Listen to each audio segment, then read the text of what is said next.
दक्ष के बाद सती ने हिमालय के राजा हिमवान और रानी मैनावती के यहाँ जन्म लिया।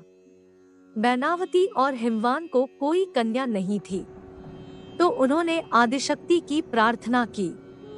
आदिशक्ति माता सती ने उन्हें उनके यहाँ कन्या के रूप में जन्म लेने का वरदान दिया। दोनों ने उस कन्या का नाम रखा पार्वती। पार्वती अर्थात पर्वतों की रानी। इसी को गिरिजा, शैलपुत्री और पहाड़ों वाली रानी कहा जाता है।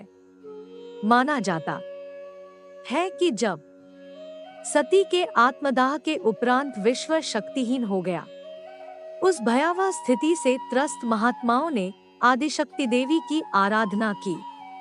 तारक नामक दैत्य सबको परास्त कर त्रैलोक्य पर एकाधिकार जमा चुका था।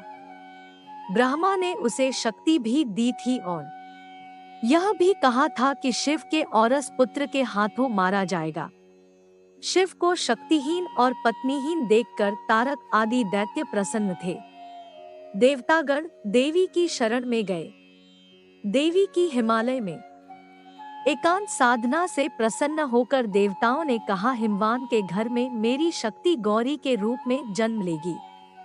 शिव उससे विवाह करके पुत्र को जन्म देंगे जो तारक वध करेगा।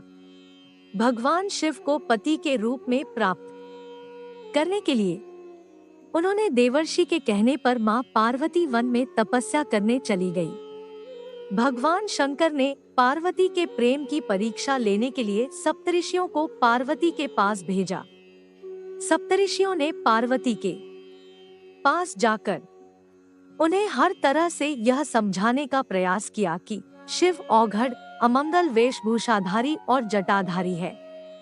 तुम तो महान राजा की पुत्री हो, तुम्हारे लिए वह योग्य वर नहीं है।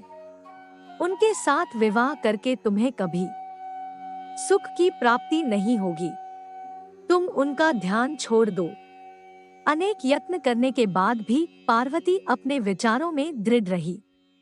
उनकी दृढ़ता को देखकर सप्तऋषि अत्यंत प्रसन्न हुए और उन्होंने पार्वती को सफल मनोरथ होने का आशीर्वाद दिया और वे पुनः शिवजी के पास वापस आ गए।